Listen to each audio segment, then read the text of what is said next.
নমস্কার বন্ধুরা, guidance plus YouTube চ্যানেলে তোমাদের অনেক অনেক স্বাগত জানাই। আজকে আমরা পিএসসি মিসলেনিয়াস মেন্স পরীক্ষার জন্য যে ডেসক্রিপটিভ জিএস এর সেকশনটি শুরু করেছিলাম, সেই ডেসক্রিপটিভ জিএস এর আরো একটি টপিকের ভিডিও নিয়ে এসেছি। এই সমস্ত টপিকগুলো তোমাদের পিএসসি মিসলেনিয়াস মেন্স পরীক্ষাতে লিখতে হয় বাংলা কিংবা ইংরেজি যে কোনো একটি ভাষাতে, এবং এগুলোর জন্য নাম্বার বরাদ্দ থাকে, হয় 15 না হয় 20। আমরা সেই রকমই কিছু কিছু টপিক নিয়ে তোমাদের সামনে এসে উপস্থিত হয়েছে। আশা করি এই সমস্ত ভিডিওগুলো তোমাদের পরীক্ষায় যথেষ্ট হেল্প করবে। এছাড়াও তোমরা দেখবে যে পিএসসি মিসলেনিয়াস মেন্স সংক্রান্ত আরো অনেক ভিডিও আমাদের চ্যানেলে আপলোড হয়েছে। ডেসক্রিপটিভ ম্যাথমেটিক্সের ভিডিও, এছাড়াও English news paper report writing, Bengali to English ট্রান্সলেশনের ভিডিও। এই সমস্ত ভিডিওগুলো তোমরা যদি দেখে না থাকো, অবশ্যই আমাদের চ্যানেলের যে প্লেলিস্ট আছে সেই প্লেলিস্টে গিয়ে তোমরা এই ভিডিওগুলো দেখে নিতে পারো। আশা করি এগুলো তোমাদের পরীক্ষায় অনেকটা সাহায্য করবে। আরেকটা অ্যানাউন্সমেন্ট, আমাদের চ্যানেলে আমরা পিএসসি মিসলেনিয়াস মেন্স সংক্রান্ত একটি মক টেস্টের সিরিজ লঞ্চ করেছি। তোমরা যদি আগ্রহী হও, অবশ্যই আমাদের ডেসক্রিপশনে যে হোয়াটসঅ্যাপ গ্রুপের লিঙ্ক দেওয়া আছে সেই লিঙ্কে গিয়ে তোমরা মক টেস্টের ব্যাপারে কথা বলে নিতে পারো এবং মক টেস্টে যোগদান করতে পারো। আমরা প্রথম দুটো মক টেস্ট ফ্রি রেখেছিলাম, সেই মক টেস্টগুলো ইতিমধ্যেই কমপ্লিট, এবং আমরা এই শিডিউলে মক টেস্টগুলো কন্ডাক্ট করাতে চলেছি। তোমরা যদি ইন্টারেস্টেড হও, অবশ্যই আমাদের যে হোয়াটসঅ্যাপ নম্বর আছে সেই হোয়াটসঅ্যাপ নম্বরে তোমরা যোগদান করো। ঠিক আছে, আজকের যে প্রশ্ন, তাহলে সেই প্রশ্নে আমরা চলে আসি। দেখো, write a note on the G20 summit held in India and explain the significance of the Indian Presidency over it. তোমরা জানো এই G20 যে সামিটটা সেটা 2023 সালে হয়েছিল, এবং আমরা দেখেছি যে রিসেন্ট যে G20 সামিট সেটা হয়েছে ব্রাজিলের রিও ডি জেনেইরোতে। ঠিক আছে, তাই সেটা তো ব্রাজিলের প্রেসিডেন্সিতে হয়েছে। আমরা এই যে G20 সামিট যেটা ইন্ডিয়াতে হয়েছিল, সেই ইন্ডিয়ার প্রেসিডেন্সির যে সিগনিফিক্যান্স বা গুরুত্ব সেটাই আমাদের এই প্রশ্নে লিখতে বলা হয়েছে। ঠিক আছে, তাহলে চলো আমরা দেখে নিই। এই প্রশ্নের ইংলিশ ভার্সন এবং বাংলা ভার্সন দুটো ভার্সনই আমরা রেখেছি। তোমরা দুটো ভার্সনই আমাদের অ্যান্সার পাবে। তোমরা এগুলো তোমরা যে ভাষাতে লেখো সেই ভাষাতেই কিন্তু তোমরা সেটাকে নির্বাচন করে যে কোনো একটি ভাষাতে তোমরা উত্তরটা লিখে নেবে। ঠিক আছে, তাহলে চলো আমরা দেখে নিই। আমরা বেশি অ্যানালিসিস, বেশি ডকুমেন্টেশন কিছু করিনি, প্রত্যেকটা ভিডিওতেই যেরকম করি, কারণ তোমাদের পরীক্ষা অতি নিকটে, যাতে করে তোমরা খুব কম সময়ে এই টপিকগুলোকে কভার করতে পারো এবং তোমাদের লেখার জন্য যথেষ্ট হেল্প হয়। সেজন্যই কিন্তু আমরা এই ধরনের টপিকগুলোকে এইভাবে সাজিয়েছি এবং আলোচনার মাত্রাটাও আমরা কিন্তু কম রেখেছি। ঠিক আছে, দেখো, the 18th G20 summit held in New Delhi on September 9 to 10, 2023 was India's first time hosting the global forum.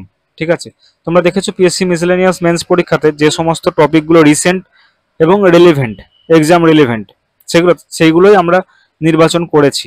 ঠিক আছে, এবছর G20 সামিট হয়ে গেছে, কিন্তু তার সত্ত্বেও আমরা 2023-এর G20 টপিকটাকে রাখলাম এই কারণে, যেহেতু ওটা ইন্ডিয়াতে হয়েছিল, তাই ইন্ডিয়ান প্রেসিডেন্সির যে সিগনিফিক্যান্স সেটা সংক্রান্ত প্রশ্ন কিন্তু তোমাদের পরীক্ষাতে আসতেই পারে। ঠিক আছে, সেই কারণে আমরা এই প্রশ্নটা রেখেছি বা এই প্রশ্নটা আলোচনা করছি। আশা করি তোমাদের পরীক্ষাতে এটা খুবই গুরুত্বপূর্ণ হবে। তাহলে the 18th G20 summit held in India on September 9 to 10, 2023 was India's first time hosting the global forum under the theme বসুধৈব কুটুম্বকম। তোমরা জানো বসুধৈব কুটুম্বকম এই থিমের আন্ডারে G20 সামিট হয়েছিল, যার কথা হচ্ছে one earth, one family, one future. The summit at Bharat Mandapam saw 43 heads of delegations, the largest over G20 gathering. ঠিক আছে, অর্থাৎ 43টা দেশের যে ডেলিগেটস তারা এসেছিলেন। India's presidency involved 200 plus meetings across 60 cities, focusing on green development, digital innovation, and inclusive growth. Key outcomes included the unanimous New Delhi Leaders Declaration. কি কি আমরা আউটকাম পেয়েছি? New Delhi leaders declaration and the African unions inclusion as a permanent G20 member, amplifying the global South's voice. The India Middle East Europe Economic Corridor was launched, enhancing connectivity and countering China's Belt and Road Initiative. ঠিক আছে, এই সমস্ত আউটকামগুলো আমরা পেয়েছি। এবারে significance of ইন্ডিয়ার G20 Presidency সেটা নিয়ে আমরা আলোচনা করব। যে গ্লোবাল লিডারশিপ, দেখো, ইন্ডিয়ার first G20 Presidency শোকেসড it's rising global influence, navigating US China Russia tensions with strategic autonomy, reinforcing its role in multipolar world, ঠিক আছে। Voice of the global south by securing African unions permanent G20 membership, India amplified developing nations concerns on food security, climate finance and health equity, building on its vaccine Maitri legacy. Sustainability focus, the One Earth, One Family, One Future theme and life movement promoted sustainable development, though fossil fuel phase out consensus faced challenges. Digital innovation, India's digital public infrastructure was endorsed financial inclusion alongside global cryptocurrency regulation, multilateral bank reform, ঠিক আছে। এই সমস্ত আউটকামগুলো বা এই সমস্ত সিগনিফিকেন্সগুলো আমরা ইন্ডিয়ার প্রেসিডেন্সিতে দেখেছি।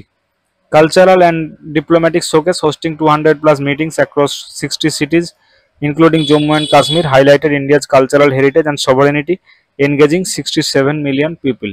Geopolitical impact কি কি আছে দেখো, the India Middle East Europe economic corridor countered China's Belt and Road while unanimous consensus on the New Delhi declaration showcased India's diplomatic finances. আচ্ছা, ডিপ্লোম্যাটিক ফাইননেস হবে এটা, ঠিক আছে। এবার দেখো কনক্লুশন আমরা কি লিখছি, ইন্ডিয়ার G20 Presidency not only boosted it's global image but also emphasised it's commitment to inclusive development, cooperation and sustainable growth. It was a landmark event that reinforced India's growing influence with the world stage. আর এর যে বাংলা ভার্সনের যে লেখাটা সেটাও দেখো, 2023 সালে ভারত প্রথমবারের মতো G20 শীর্ষ সম্মেলনের সভাপতিত্ব করে, যা দেশের কূটনৈতিক ইতিহাসে এক উল্লেখযোগ্য অধ্যায়। এই সম্মেলন অনুষ্ঠিত হয় 9 থেকে 10 সেপ্টেম্বর 2030 নয়াদিল্লির ভারত মণ্ডপমে। কি থিম ছিল দেখো, ওয়ান আর্থ ওয়ান ফ্যামিলি ওয়ান ফিউচার বা প্রাচীন ভারতীয় দর্শনে বসুধৈব কুটুম্বকমের প্রতিফলন। কি কি বৈশিষ্ট্য সাফল্য, আফ্রিকান ইউনিয়নের অন্তর্ভুক্তি, New Delhi leaders declaration, India Middle East Europe economic corridor, এগুলো হচ্ছে এই যে G20 যে বৈঠক হয়েছিল সেই G20 বৈঠকের প্রধান আউটকাম যেগুলো হয়েছে, ঠিক আছে। কি বলছে, যে ভারতের উদ্যোগে আফ্রিকান ইউনিয়নকে একটি স্থায়ী সদস্যপদ প্রদান করা হয়, যা গ্লোবাল সাউথ তথা উন্নয়নশীল বিশ্বের প্রতিনিধিত্বকে শক্তিশালী করে। নয়াদিল্লি লিডার্স ডিক্লারেশন, একটি সর্বসম্মত ঘোষণাপত্র গৃহীত হয় যেখানে জলবায়ু পরিবর্তন, খাদ্য ও জ্বালানি নিরাপত্তা, স্বাস্থ্য, ডিজিটাল প্রযুক্তি ও টেকসই বা স্থিতিশীল উন্নয়নের কথা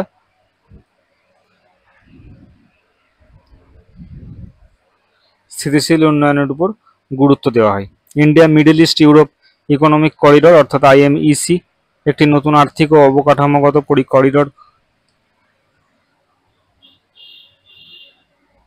গঠনের ঘোষণা দেওয়া হয়, যা ভারত, মধ্যপ্রাচ্য, ইউরোপের মধ্যে প্রাচীন যোগাযোগকে নতুন মাত্রা দেবে।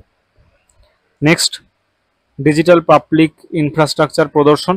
ভারত তার নিজস্ব উন্নয়ন মডেল যেমন UPI, unified payment interface, CoWIN, DigiLocker ইত্যাদিকে বিশ্বের সামনে তুলে ধরে, যা উন্নয়নশীল দেশগুলোর জন্য একটি রোল মডেল হয়ে ওঠে। সংস্কৃতি ও ঐতিহ্যের প্রচার, ভারত বিভিন্ন অংশে প্রায় 200-র বেশি বৈঠক অনুষ্ঠিত হয়, যা ভারতের বৈচিত্র্যময় সংস্কৃতি, ঐতিহ্য ও আতিথেয়তাকে বিশ্ববাসীর সামনে উপস্থাপন করে। আর ভারতের সভাপতিত্বের কি গুরুত্ব তাৎপর্য দেখো, গ্লোবাল সাউথের মুখপাত্র, ভারত G20 মঞ্চকে ব্যবহার করে আফ্রিকা ও দক্ষিণ এশিয়ার মতো উন্নয়নশীল অঞ্চলগুলোর সমস্যা ও চাহিদাগুলো সামনে নিয়ে আসে।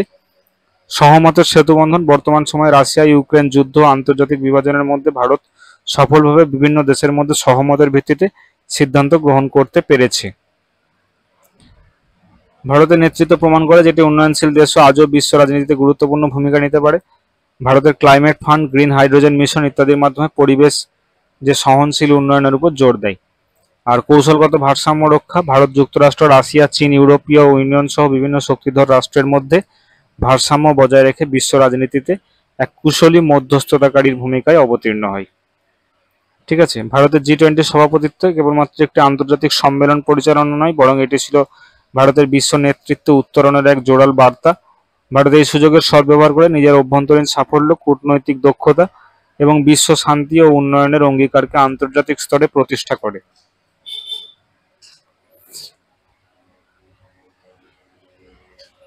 ভবিষ্যতে এই সম্মেলন ভারতের বহুমাত্রিক বিশ্ব দর্শন ও কৌশলগত গুরুত্ব বোঝার এক মাইল ফলক হিসেবে বিবেচিত হবে। ঠিক আছে, তোমরা এই টপিকটি দেখলে G20 রিলেটেড। আমরা পরবর্তীকালে G20 ব্রাজিল বা G20 রিও ডি জেনেরিও এটি নিয়েও একটি ভিডিও আনবো। আশা করি তোমরা এই সমস্ত ভিডিওগুলো থেকে উপকার পাচ্ছ। যদি ভিডিও ভালো লেগে থাকে অবশ্যই লাইক করে দিও এবং বন্ধুদের মাঝে শেয়ার করে দিও। থ্যাংক ইউ, দেখা হবে নেক্সট ভিডিওতে।